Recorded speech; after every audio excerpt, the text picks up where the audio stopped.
Welcome to Untethered to Rooted, a podcast that brings you a collection of stories around grief, healing, and identity. Hear from everyday people how grief and loss shape their identity and how their identity shapes the way they heal and process grief. I'm your host, Dana Daugherty, a licensed psychotherapist with extensive experience dealing with grief, both personally and professionally. And if you want to hear stories with gems and practical tools for healing, stay tuned for more. Hello to all of our listeners today. For this episode of Untethered to Rooted, we'll be exploring how grief can show up later than we expect, in a delayed way or years later. And sometimes it's an event that prompts this grief to come up, or interaction, or a life situation. And for our guests, it was the pandemic, and specifically during the more lockdown period, when she was spending more time with herself, and the space during this period gave her time to process some things that hadn't been processed yet.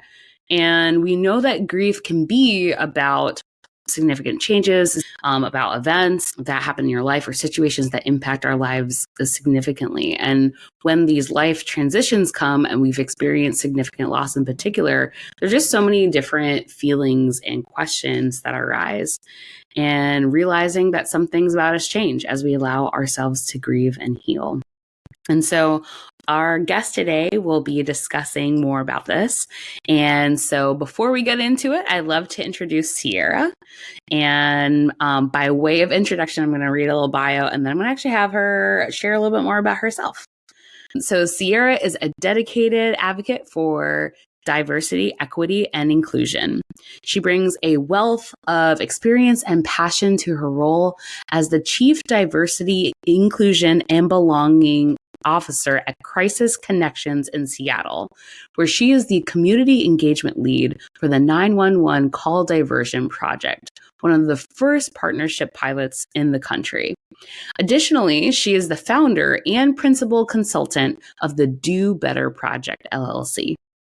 Originally, she hails from Columbus, Ohio, but she now calls Seattle her home, and having honed her skills and expertise during her time in Pittsburgh, Pennsylvania. Shout out to Chatham in 2014. Ciera's journey has taken her from the United States to a Fulbright Hays grant in Ethiopia, exploring the intersection of community organizing and education.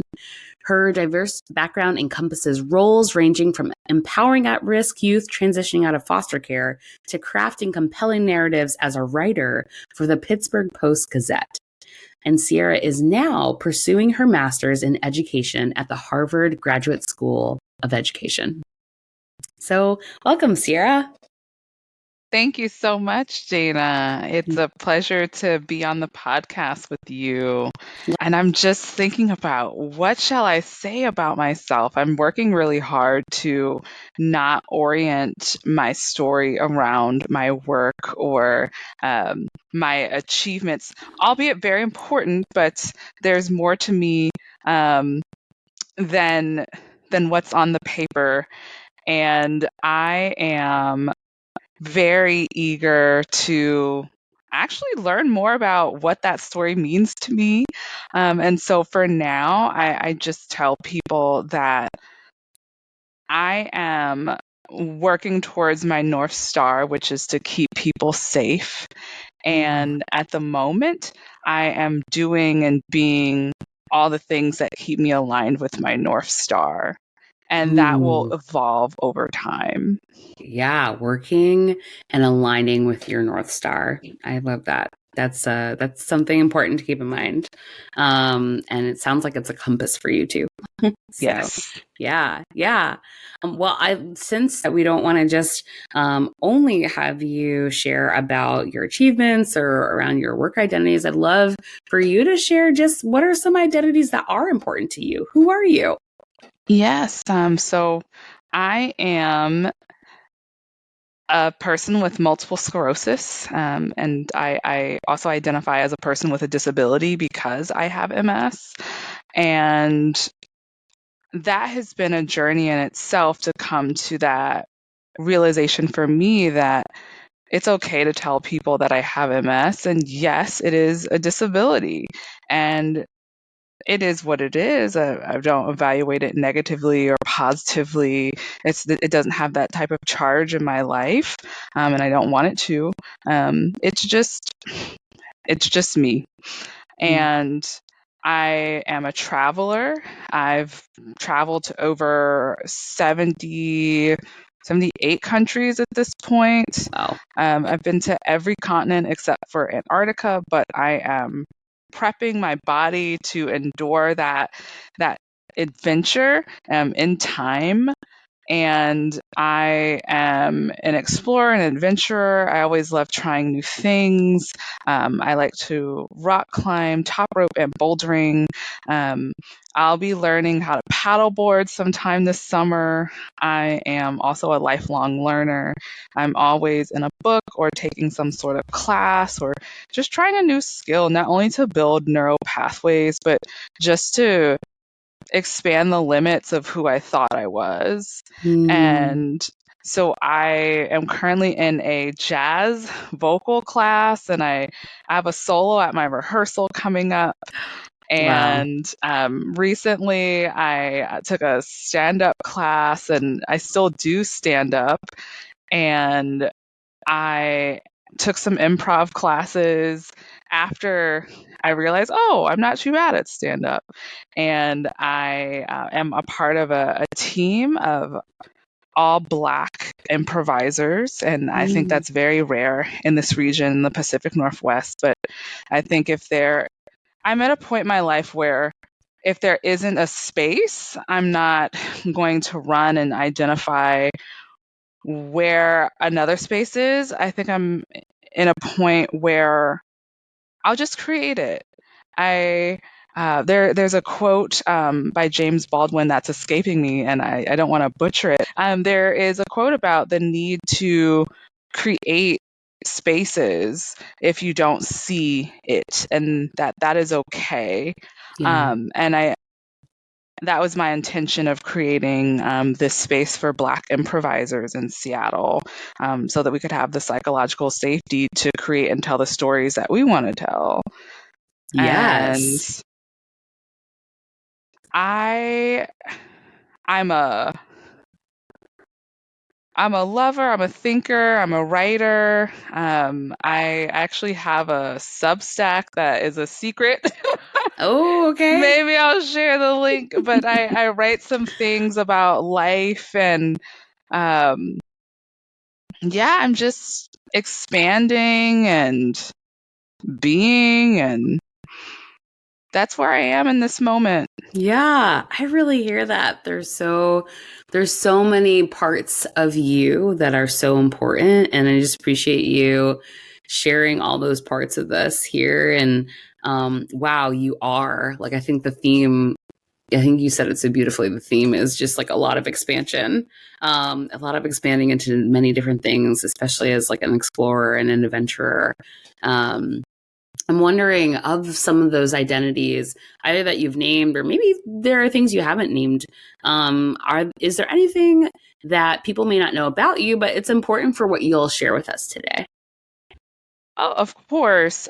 So things that people don't know about me is that I'm a deep introvert. And so in my professional life, people might say, oh, you're a good speaker. Oh, you just have ease, like you're connecting people, you know all these things. And I think, it appears that way because I use one of my strengths of just loving knowledge and Mm. appreciating beauty. And for me, beauty is process. And Ooh. for me, I think I can lean into those strengths of mine so that people don't recognize that I'm an introvert. But the ways that I do show up as an introvert is that I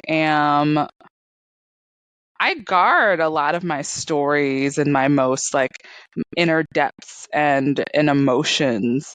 Mm. So when people see me, and I tell them, oh, yeah, I have MS. I'm going to go get my medication. I'm going to go take my injection right now. And they're like, what? I didn't know. You don't look it. And I'm like, well, I hold on to a lot, which is Mhm. probably why I didn't process my grief, the loss of my mom, Mm. until like over a decade later. Um, Yeah. and I that's one of the most like personal things that people don't necessarily know. Mm. That I'm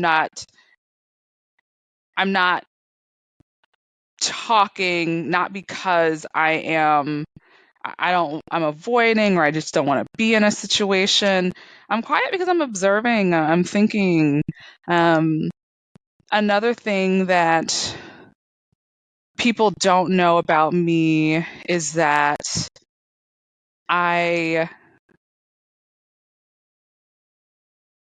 I'm a first generation in a lot of sense, in a lot Mm. of ways.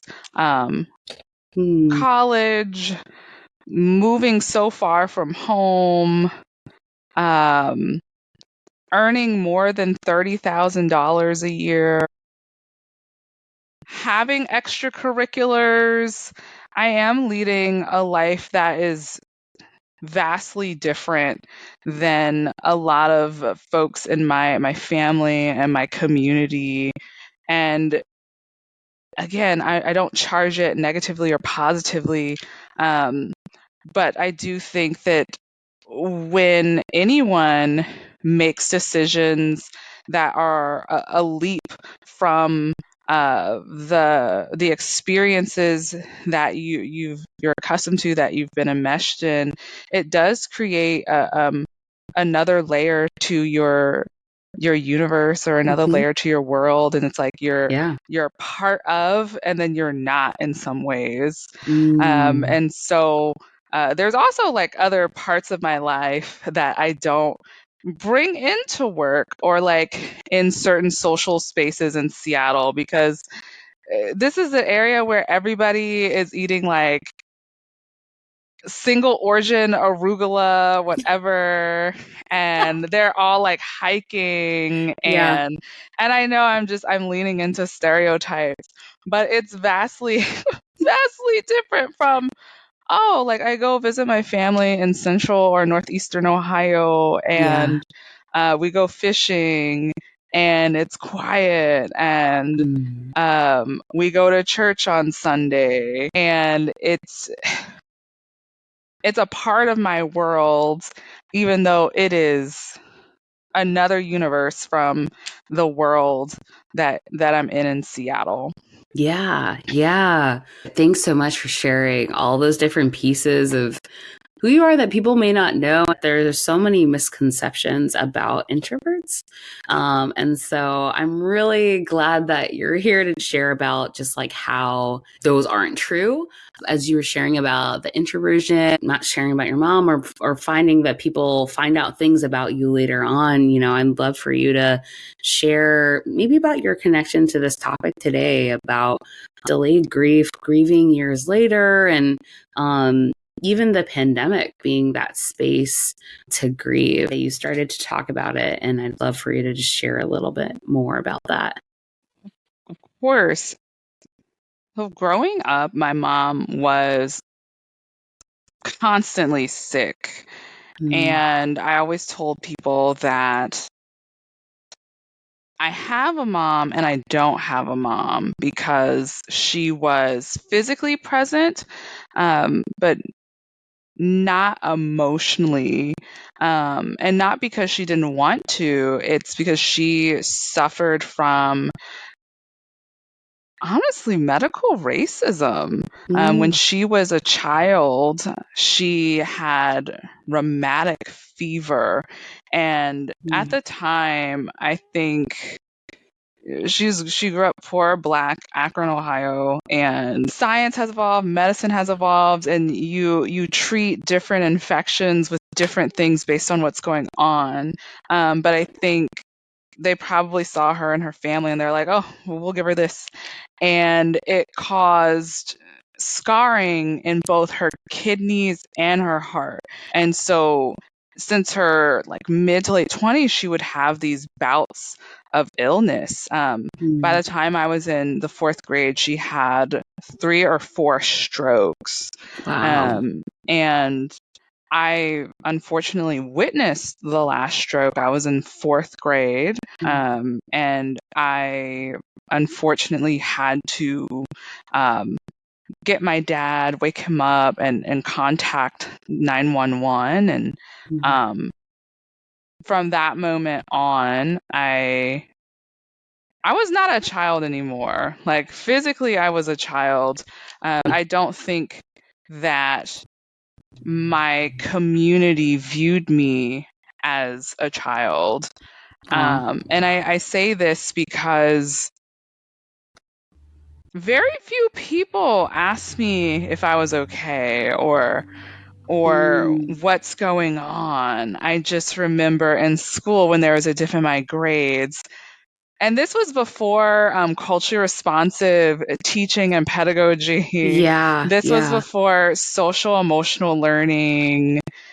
I was a 90s baby. Mm-hmm. Um, and I was a millennial, so I was on the cusp of like all of these things that would come after, in terms of actually, I don't know, caring for the student over the test scores that they produced. And when I would go to church, people would be like, "Oh, we're so proud of you," but not, "How are you doing?" Even in my neighborhood, if someone saw that my hair was unkempt because my mom wasn't there. You know, there were people who reached out, and many Black women that I'll always be thankful to that helped. Um, but it was more like, let's get you together, let's hold Oh. you, so that you look physically intact. But there was very few moments where people asked how I was doing internally, and I don't have any anger towards that, because I've just processed enough to recognize that people were doing the best that they could with what they had. And I think culturally, and I identify as a Black woman, and growing up in the church, I think there's no surprise to me that that was the method. I think that there's a lot of in the way that Black culture manifested for me, there was a lot of emphasis on your whole world could be falling apart, but you better look good because it gives you a sense of dignity and Appearances. appearances. I see. Yeah. Yeah. I even remember learning this early on when my great grandmother passed when I was in middle school, and I was sad, so I cried. Yeah. And my grandmother at the time pulled me aside, and she's like, "We don't cry. Youngs don't cry." And um, she also said, "You also have a run in your stocking, so I'm gonna ask for one of your aunts or cousins to pick you up some new pantyhose, and we've got to fix them." Wow. So there was just early on, just like messages of, this is how you handle grief. This is how you handle a trying situation. You you push forward, you press on, and you look good doing it. And as I mentioned earlier, I'm an introvert. I'm a deeply sensitive person, and so Yeah. that was never my interior life. That is not how I process. So I always felt in conflict with the opposing, um, with the dichotomy of what was in my heart and soul, and what was being projected onto me. Yeah, I'm actually wondering if you could say more about that. I was wondering if, like, at the time, it sounds like there's just so many people that didn't meet you emotionally where you needed to be met as a child. And in a lot of ways, it sounds like there was a lot of culture around appearances, as we mentioned, just performing in a certain way, and maybe even achievement being like early on seated in there, right? And just not a lot of space for you to have feelings, have emotions, and be able to express them. And I wonder, like, as a kid, did you have moments where you sort of knew that didn't feel completely right, or that didn't feel met? in some sort of way? Were there any environments or spaces where you were met with maybe some emotions? How did you know this is not how you needed to be held, if at all? Maybe that wasn't even present for you. Like, I always knew that something was amiss. However, I just didn't know what to reference it with. I didn't know what to benchmark it off of because I didn't see examples of what it would look like to display the full range of my emotions of what I was going through. Yeah. I honestly didn't know, and I still don't fully know. It's an ongoing journey. It is the battle of my life. I started to realize a little bit more outside of college. But even then, I think it was hard to make things click because I was choosing things that felt very similar to what I was accustomed to, even if I hated it. Can you say more about that? Like what were things you were choosing? For sure. Yeah. So I think I actually wrote something about this. But in my heart of hearts, I think as an adult, working is not where it's at. Yeah. I'm not lazy. I'm not lazy. Yes. But working is not where it's at. I find value in the work that I do now. It aligns with my North Star. I feel like my energy leads to results and there's value and I'm making a difference. And outside of that, I don't feel like humans should have to go through all these hoops and hurdles just to make a living. Hey. I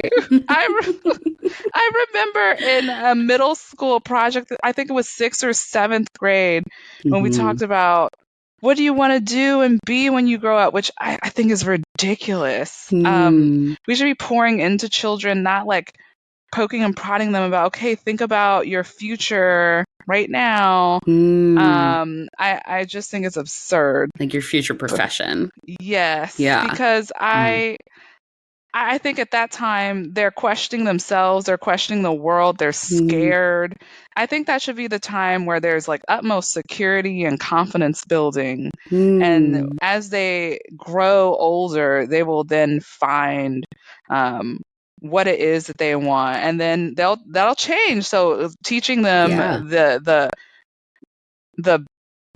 beauty of the pivot of exploring, of growth. But that's a tangent. So in my assignment, I said that I just want to be able to have a life where I can sleep and eat and read. And so a teacher was like, Ciera, you can have higher ambitions. You're so smart. And I'm like, that's great, but I don't want to apply all of my energy into a way of life that I don't even like. Yeah. But and that was in 4th grade? That was like the 4th grade assignment? Middle school, 6 or 7. Yeah. Okay. But I'm hearing even in middle school, you were like, I want to live. Like, I just want to live and not have to hold up certain expectations or, or lean into, as you mentioned, like lean into just my productivity being the achievement and the work that I do being the only thing that's important about me, or my profession. Yeah, I just hated it. But again, it was a culmination of things that kept me prodding on. So teachers being insistent of like, you're so smart, go to college, you can do this. And also my family seeing that in me too and wanting me to go. And I'm grateful I went. I love learning. If I could go back in time, I would still go to university, and I'm currently in grad school right now, so I like it. I just would have changed the path that I took. Mm. So Mm-hmm. I think I would have taken a break after my mother passed, Mm. instead of going right to college, because she died a week before my high school graduation. Oh, wow. Wow. I think I wouldn't have dove into achievement after achievement after achievement. I wouldn't have Mm-hmm. taken on all these majors in college. I wouldn't have, after I graduated, I wouldn't Mm-hmm. have participated in all the fellowships I did, Mm. because and people who I've been associated Hey, with say it. might listen to this, but uh, here I am now, and I'm saying most of y'all I didn't even like. Mm. I didn't like the way that y'all rolled. I didn't like the way that I rolled with y'all. Mm. And there were just some tendencies around how I showed up, and Mm. also what I wanted and needed that I didn't get, that just felt ick. Yeah. That just felt heavy and gross, and I wasn't moving toward who I was. I was moving further and further away. I was pressing the gas in the opposite direction of Ooh. where I wanted to be. Yeah. Yeah. There was no doubt in my mind that I was broken and trying to hold myself together, but in denial about it, or maybe not in denial, but just trying to really hold together, because I felt like if I cracked open, who was going to help me? Who was going to pick me up? And because I didn't get those safe spaces and reassurance, like the social emotional part, Yes. it was very challenging to identify who those people were going to be. Mm-hmm. And so I just kept going. Yeah. After my mom passed, I remember my dad came in my bedroom. He let me know what had happened. I just sat there. I also opened my window, because I just have this thing of just letting energy out, or letting a soul out. I don't know. I just think when moments like that happen, you can't just let it linger in the air. And I've even had some family members pass recently. So my grandfather on my mom's side passed in December. And Sorry to then hear that. thank you. And my Yeah. grandmother on my dad's side passed Mm. in January, literally like a week apart. Wow. And so in those moments too, I opened a window or a door in their living spaces, just to let air out. And so I remember when that happened, and I opened my window in my room, I just went into planning mode of, okay, who do I have to tell? Who do we need to call? What's the casket gonna look like? What is she gonna wear? What photos is she gonna have? Who's gonna write the bio? Who's Wow. gonna give the speech at the funeral? What are the songs gonna be? Who's gonna do my hair? Yeah. So When again, is it's like that narrative of like the run and the stalking almost is like, then it's, yeah. it's like, all right, what's next? Like, yeah. Yeah. And not really a focus on me. I don't recall during that whole time if anyone was like, Ciera, are you okay? Or Ciera, you don't need to do this.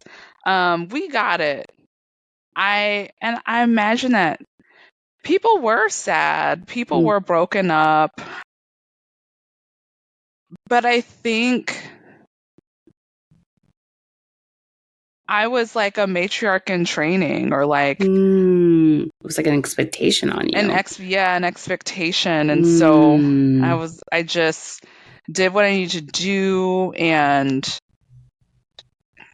kept moving, Yeah. carrying the weight of it. And once everything was done, I exhaled, and Mm-hmm. the summer felt like a blur. Mm. But when August, so I don't remember anything, and maybe that's just repression. But still don't recall what I did that summer. All I remember is that, boom, I was in Pittsburgh.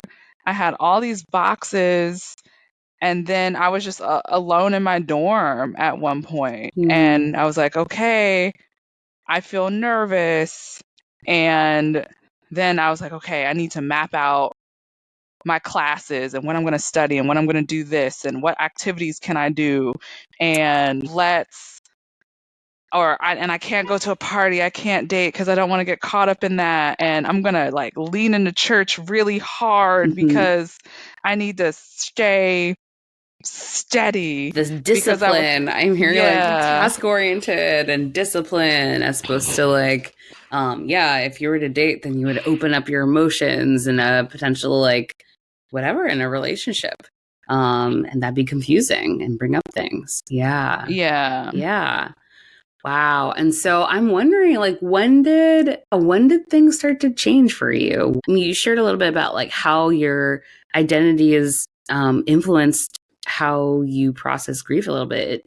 They influenced it in a way where you weren't really processing your grief a lot as much because what was more important were the logistics of what needed to happen, or being able to like complete college and map out your classes or do what you needed to do. And so, what was it about? We mentioned the pandemic earlier, but was it the pandemic or was there an earlier time that really gave you space to just like sit and really be able to touch into your emotion around it? I would say that for me, I'm definitely a slow burner. Mm. So things started to change slowly. And I would say in my first year of college, in the first semester, I had a really bad panic attack. And I Mm. was like, I know where this is coming from. I'm going to set up an appointment with therapy, the therapy center right away. And I'm like, I don't even know if this is going to work, but I'm just going to commit to my appointments every single week. And I The did. discipline, but the awareness too, matched with the Yeah, discipline. Yeah. from like Yeah. the first semester of my first year Hmm. all the way until I graduated. And Wow. then I was like, well, I'm no longer paying tuition anymore. Where do I go? And then did my own research, and I was like, okay, I'm going to go to Duquesne, which has a really great therapy program. Mm-hmm. Mm-hmm. Um, so if anyone's listening in Pittsburgh, and they have like a sliding scale. And Mm-hmm. so after undergrad, I just kept going, and things just started like chipping away. Ah. Um, and it wasn't until I had my first therapist of color where I Mm. felt safe to talk about. Sorry, that's my dog, Maya. You hear No. her? Hi, Maya. Yeah. Maya! Maya's also saying, thank God for therapy. Hey, Yes. yes. Maya, come here. Sorry. Yeah. No, nobody need to be sorry. You're a dog mom. That's also part of your identities too. Yeah. Oh my gosh. Hold on. All right. So we're back on, and Maya Hi. will be joining us That's great. Hi, Maya. because she can't be left to her own devices. So someone Aw. is greeting my neighbor across the hall, and she's like, who's that? I need to be involved in everything.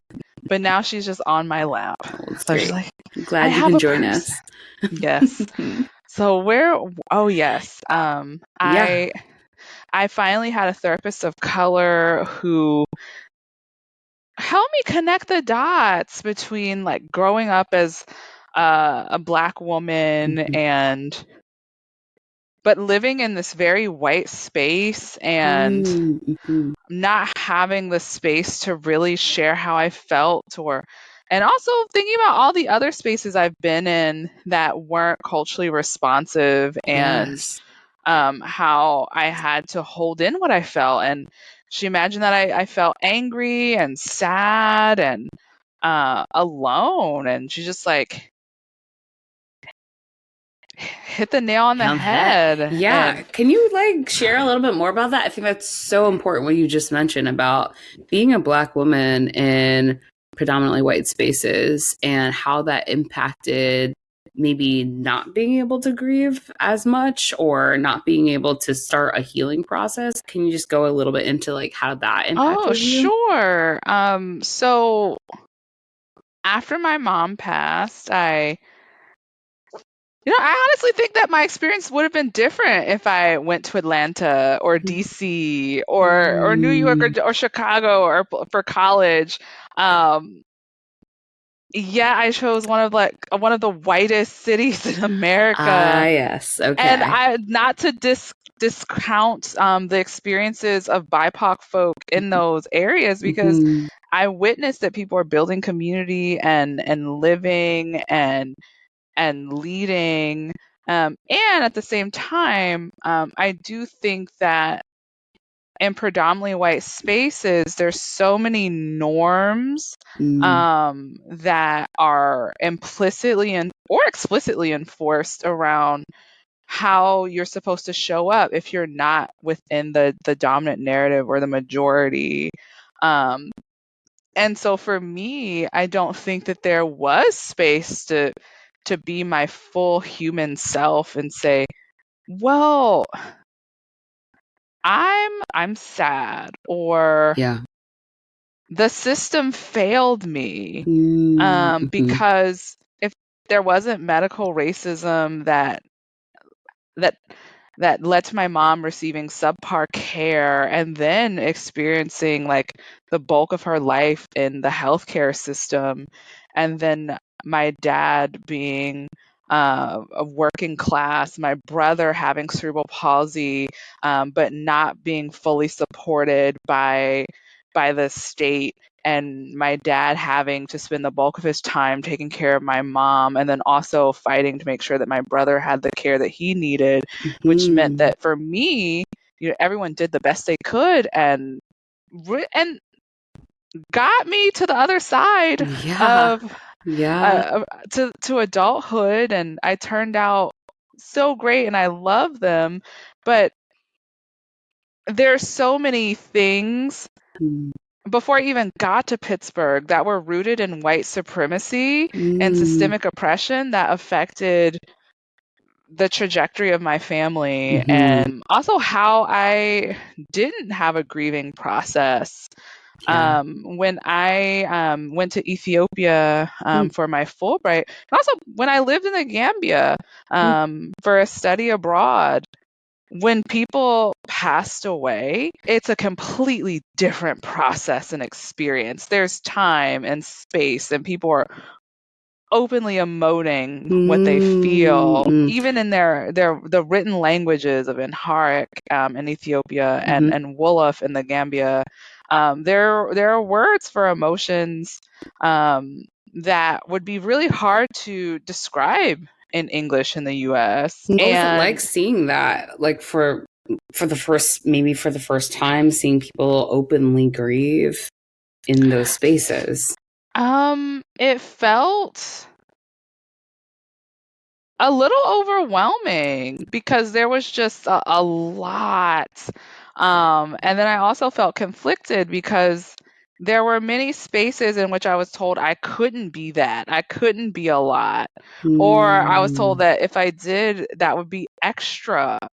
But being in a space where my ancestry is connected to, I don't know all the pieces, but my ancestry is connected to, so likely I have people in my lineage that would have grieved in similar ways. And Mm. then living in the US, where things feel very sanitized, very disconnected, So I'm I'm hearing not when you say that, like, there's not surprised. space for you to be able to emote in those ways or even learn about that at all. In the US, we talk about funerals, we talk about maybe celebrations of life and memorial services more in like that community, right? But aside from that, there aren't necessarily specific ways that aren't necessarily taught very openly in communities that we hear about, like in school, or unless you are part of those communities. Is that right? Yeah, but I would also say that, and I don't have the words for it. I do think in some Black traditions here there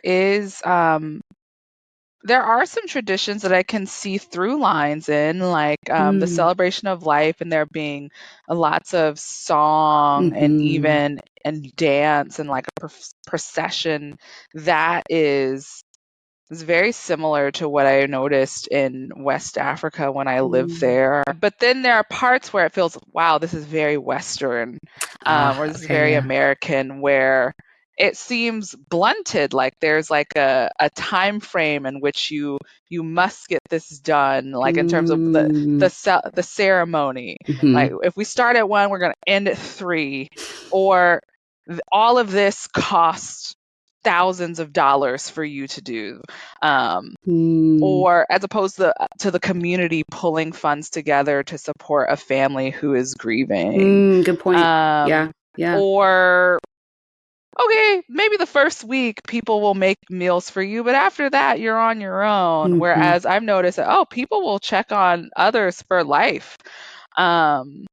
Especially if the person who died was like a head figure in the family, or if someone lost a child, there was just something, it was just different. And of course it's culture to culture, and I'm sure that there are European cultures as well, in the West that do have more layered and more emotive processes. And I'm speaking from just my observations in the United States that there are, and I don't, again, because I'm not an expert in this, but I feel like someone should write a paper on like Western, like American funeral practices and grief practices. Like there's something in the air that affects the way in which we talk about it, or the way that we don't talk about it. And not just this, I think because I just felt like this is so connected to America's attachment, or our tolerance of violence, but low tolerance of conflict. And I do think grief is conflict, because you're reckoning with past and present and future. You are reckoning with yourself, and also the person who passed. And from doing DEIB work, I can tell you that people have an aversion to conflict, ready to get in some violence, ready to watch violence, ready to inflict violence, ready to have violence acted upon them. But conflict, oh no. Like holding the tension. And yeah, I'm wondering and maybe we started to get into it a little bit, but how did the pandemic specifically give you space to grieve? Or as you said, grief is conflict. How did the pandemic give you space to maybe wrestle with that conflict internally? Well, I think it caused things to slow down or just stop. I think for me, I had a lot of things in the way. Working a job I didn't really like. Entering a job I didn't really like. Honestly, I moved for a job that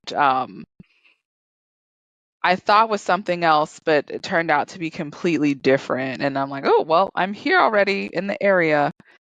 And then I also was doing a bunch of things, reading a bunch of things, listening to a bunch of things. And then the world just stopped, and all the things I was tethered to, whether that was people or things, they were far away, or they just didn't matter anymore. And I was just in my little apartment with my thoughts, and also thinking about, well, am I at where I want to be, or am I behind? And I just came to the conclusion that I'm lost because I was just so focused on carrying on that I really wasn't being me. And then it made me think, and this is also the 10-year anniversary of my mom's passing. Oh, And wow. so it made me think of, oh, that's huge. That's That's huge. big. That's very big. And that was the pandemic was the 10-year. Yeah, So yeah. 2020. Yeah. Yeah. And Oof. just sitting with that and then Mhm. not being able to really do anything, Mhm. um, not being able to visit her grave on Mother's Day. Mhm. And at the time I hadn't gone anyway. I just Mhm. wasn't ready. Yeah. Um, Yeah. but then It didn't mean you weren't thinking about it I either, wasn't though. thinking about it. Right. Yeah. Yeah, that Yeah. doesn't mean I wasn't thinking about it. I just Sure. wasn't ready. Sure. But the pandemic made me think about, whoa, what if I catch COVID and it's a wrap, because this was before the Wow. vaccines, and Yeah. what if I never get that opportunity? Wow. But I was also thinking about what are some things that I really wanted to do but just couldn't do, Mm. because my mom is gone. Ooh. So I remember once thinking about, wow, I wish I could just go to the woods, but I don't drive. I don't have a license. I just got sad about, well, typically people's parents teach them how to drive. And so feeling a lot of grief about certain milestones or Yeah. just things that I couldn't do, Mm. because my relationship with my family figures was so different. Or, Mhm. Mhm. wow, like I can't talk to my mom about certain things, or um it just all kind of hit, because I couldn't hide it, and Yeah. also it Yeah. was okay to not hide it, because who else was Mm. seeing? I didn't really have to perform at work. I just anytime I had a meeting on Zoom, I would like pop on and then Mhm. pop off, and so there really wasn't any expectation to be away, or do things in Mm. a way, for other people's comfort. I didn't need to be palatable. Um, Ooh. That's what and changed. I'm hearing that was yeah. like the change. Yeah. Yeah. And so Mm. I just let it flow, and just did some backtracking, Mhm. on, okay, there are some things that I'm doing that I don't have to do. I Mm. can undo these things. I can get Mm. out of these things. And Mhm. um, so there's some, when I moved to Seattle, there were some people that, I don't know, I just like stopped talking to. Mm. Mhm. There are Mhm. some things that I just stopped engaging in. There were spaces that I just didn't want to be in anymore, because I joined them because I was in duress. I was trying to keep my head above. And also they weren't soft spaces. They weren't like loving spaces. And so I think the pandemic and thinking about my mom um just made me do a double take, and think twice about, okay, how do you really want to show up? And who do you want around Who do you? you want That's to, yeah, I'm yeah. hearing like, who do you want around you? How do you want to show up? And the questions that you asked yourself were just so important around who do you want to be? There were so many pieces that kind of came together during the pandemic, it sounds like, that gave you the space to reflect, but also think about like, I want things to shift and change. Like, I don't want to talk to I don't want to talk to the people that I was talking to. I don't want to do the things that I am doing. I want to do something different. Yeah, and Yeah. it made me also be even more intentional in therapy, and more intentional about the skills I really want to learn. Am I doing things for me, or am I doing things because other people said that I need to be doing these things? Yeah. And I think why I was so focused on that is because my mom didn't really get to fully live her dreams.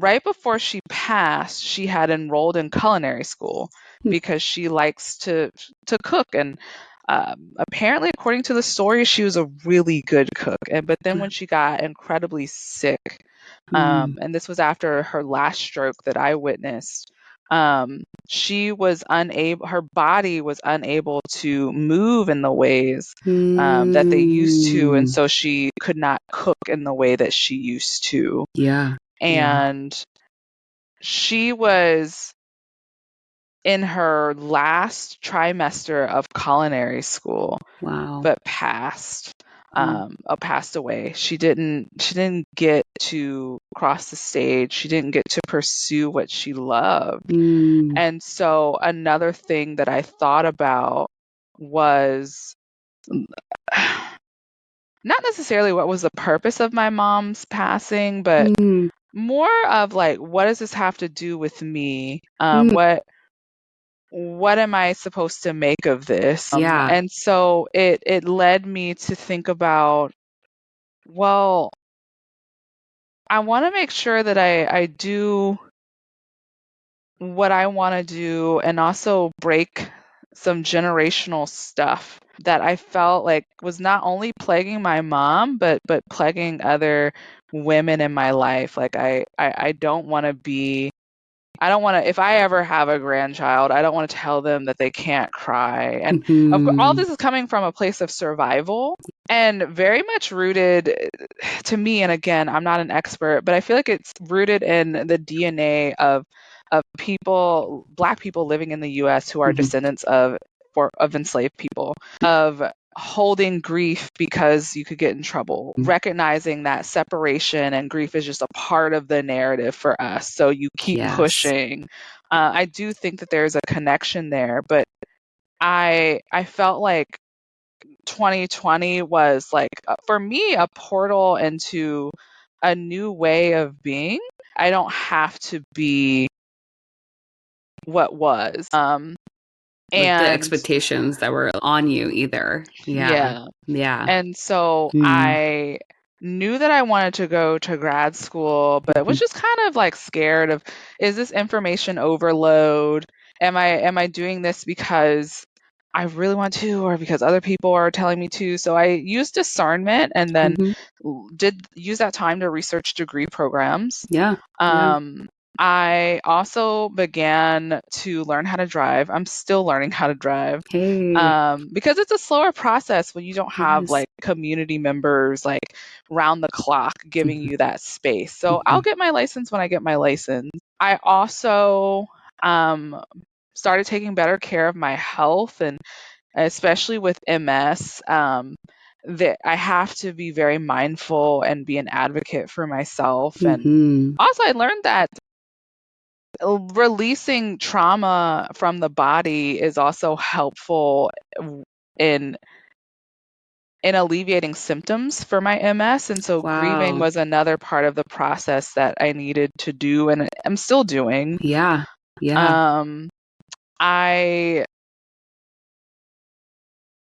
just tried to lean into things I was really interested in and try to let my heart guide me, because I think that one of the sad parts about, one of the many unfortunate parts about my mom's passing is that she wasn't even 50. Like, she was in her late 40s. And I think that that's still like, that's so young. That's it is like, young. you're still living your life, and people pivot around that age. People have other awakenings at that age. And my mom never got to have that. And so it just made me think, well, perhaps if she were still alive, or perhaps if I'm in tune with her presence, like her spiritual presence. I think me pressing on in a way that's Mm, healthy, not in a yeah. way that's been Okay. prescribed to me, but pressing Yeah. on in the ways that I want to, like Yes. Distinguish getting a that. Yeah. getting a license and Hmm. traveling and trying new things, being able to expand in the ways that she could not, Hmm. is one way of keeping her alive, Hmm. but also honoring her, but also planting seeds so that there aren't other women in my family who die before they get to come into who they are. Important note. Yeah. Yeah. Yeah. And I hear you as you share that it goes back to something that you said earlier of like allowing yourself to pivot or pivoting being important, like an important thing. That's just different than pressing on. It's actually just, it's unlearning the having to press on and allowing yourself to be able to change if you want to. And to be able to do that at any age because we don't know how much time we have. But you're Right. absolutely right. And that resonates even like as you were sharing that, I was like, oh, that resonates with my own story, right? Of having moms and relatives in our lives who have passed away when they were young and wondering what else they would have done or what they could have witnessed seeing us do or Yeah. be as people. Yeah. I'm wondering, you've dropped so much good wisdom. I just wanted to give you so much space to share. I feel like you've shared about your identities, how they've, impacted grief and healing, and maybe even some rituals and traditions that you like learned about, and some wisdom as we're sort of like wrapping up and thinking about things. I'm wondering kind of two things. So maybe I'll start with this first question of like, you've shared how grief and healing have sort of shaped your identity. I'm wondering what's been the most important thing you've learned in being with and processing your grief. And then maybe also like what's been one of the most important things you've learned about healing as part of, yes, you have grief and you also have healing too.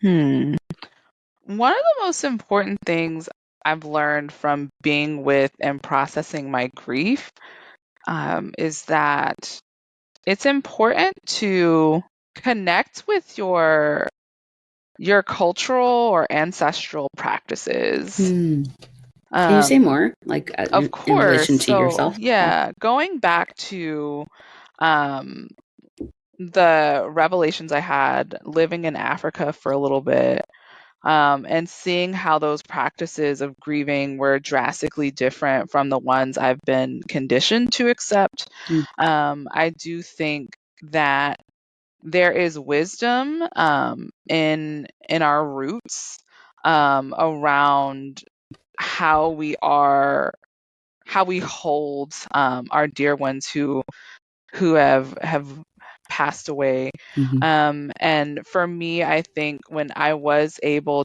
to fully immerse myself in a practice that felt resonant with who I am, um, it felt more authentic and just real in a way that the process I experienced at 18 was not.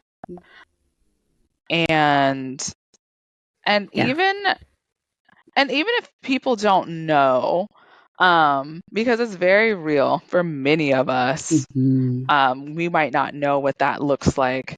But honoring how you want to grieve is very essential. So Ooh. if you are not a whaler and you just want to walk in the woods, that's fine. Mhm. If you want to grieve through writing, that's fine. There's so many ways that I have been able to process that I didn't know about until later, Mhm. but I just clung to because that that just it just clicked. Yeah. I would Mm. also say that in terms of the cultural practices, there are some practices that I took for granted, like saving funeral programs or um, saving articles of clothing, that thankfully my dad was thinking about and did for me. Um, and so I now have those relics and those pieces of my mom that I can hold on to. Um, I also think engaging in the practices of your loved one is also a healing practice too. So my mom used to collect spoons. Oh. I collect spoons because I knew that there were places that she wanted to get to that she didn't get to visit, that I was able to carry on and do for and with her. Um, and I feel like that creates a sense of wholeness for me. Yeah. Um, What amazing connection too to like it's a that continues that tradition of that she and hobby that she had. and I would also say that grieving is a privilege. Ooh, can you say more? Okay, yes.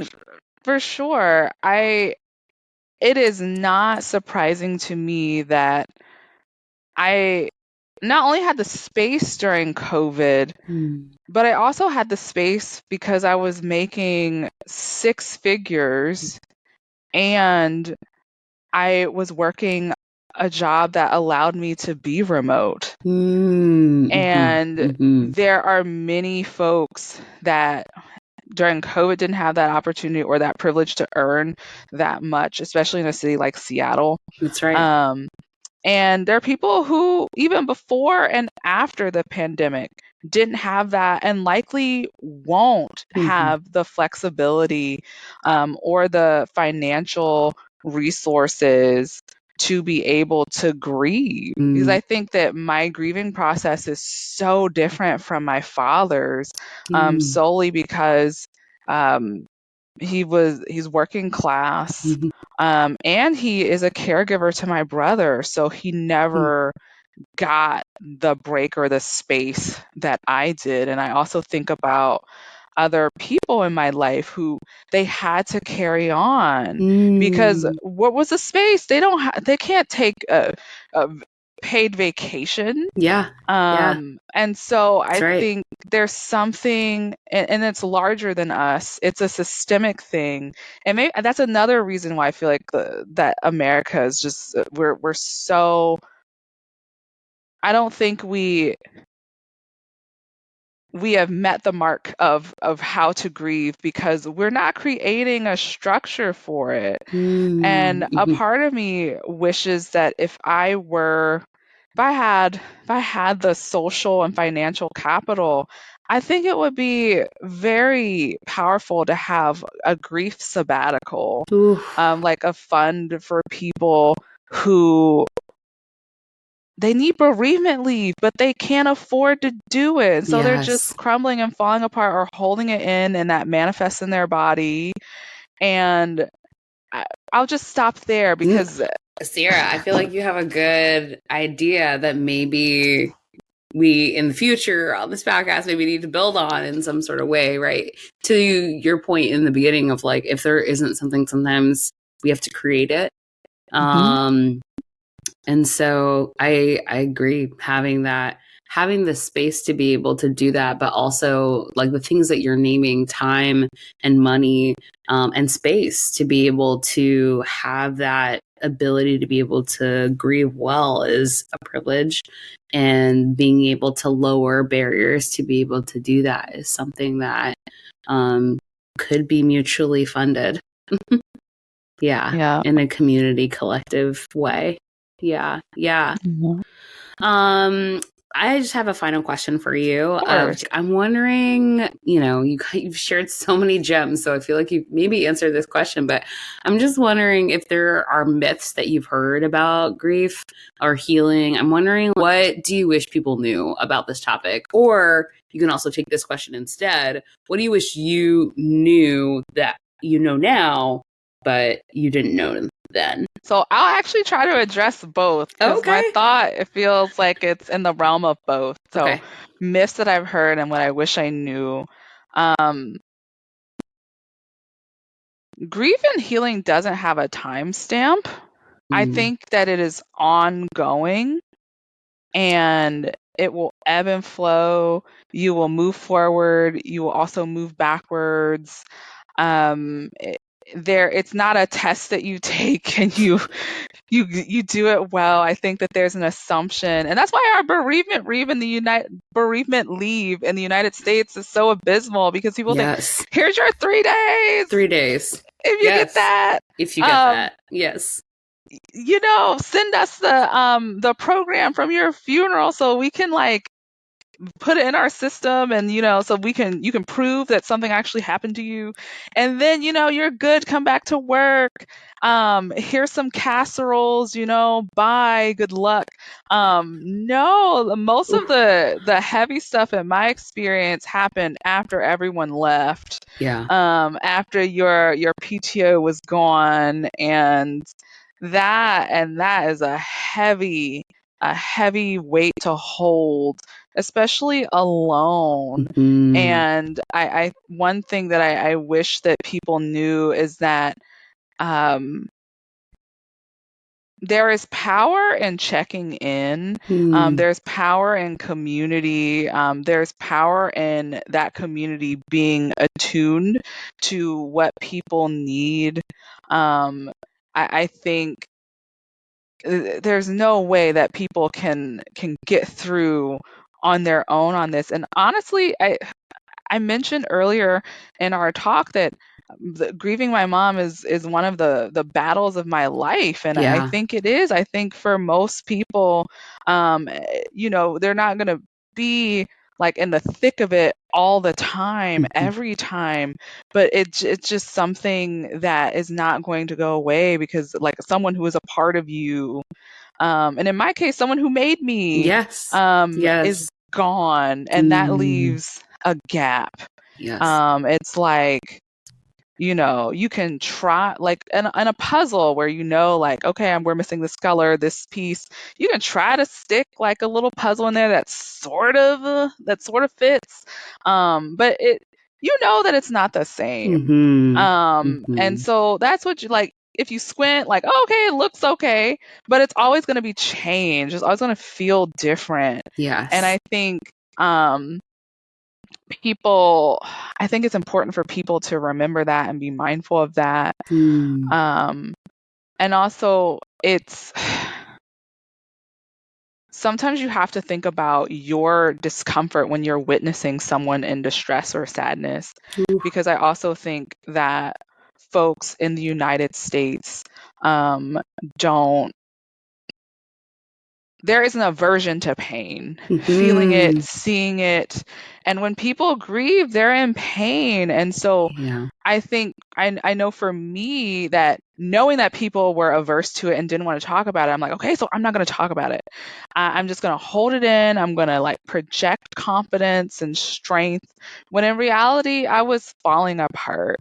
And I think as I notice people grieving, things that I'm doing differently in terms of how I support people that I notice are grieving is, like, if I observe, oh, they're not eating. Can I send you a DoorDash? Or, oh, they need to tidy up some stuff around here. Can I be your folding buddy? Or do you want me to be in the room as you fold? Because not everyone likes to have their things touched by people who are not them. Or, wow, I know you're sad. I see the pain in your face. We don't have to talk about it, but I'm not going to push you to be in this meeting or do this thing. You are where you're at. And that's it. And so just making sure that we are also checking ourselves to create spaces for people so that they can have their process too. Yes, these are so Oh, these are so good. I think sometimes the thing I've heard from people is like, I don't know what to say. I don't know what to do. Well, Ciera just gave you some things that you can say or do. Because yeah, we are in a culture where there's a lot of discomfort around grief. There's a lot of discomfort around pain. People are pain averse. People, don't want to necessarily always deal with all parts of you. And it's important for us to meet each other where we're at. And so I'm just so grateful. Thank you, Ciera, for just sharing so much of yourself and also just sharing, real, there's so many practical gems you shared and so many pieces of wisdom. And as we wrap up, I was just wondering if our listeners would like to connect with you, if that's okay with you. Oh, for sure. Then I love for you to share, how can people stay connected with you? How can people learn more from you, or maybe engage in some of the services that you're involved with? Yeah. And I'll share it in the show notes. Sure.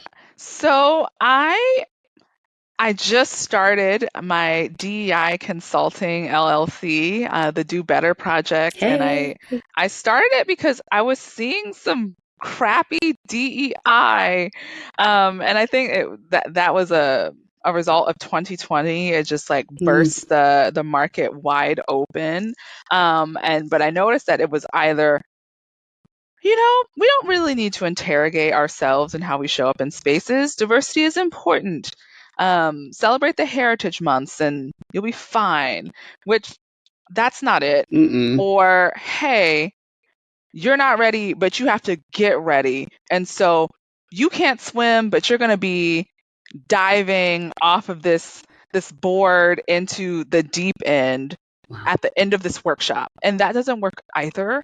I think it's more about understanding who you are as a person and then letting that define the gap between where you are and where you want to be, and then giving people the specialized skills based on where they're at and who they are to get to the other side. Love it. And so my work is more relational, and it's multidisciplinary. So there are so many aspects of DEI instead of just reading a book from a book club.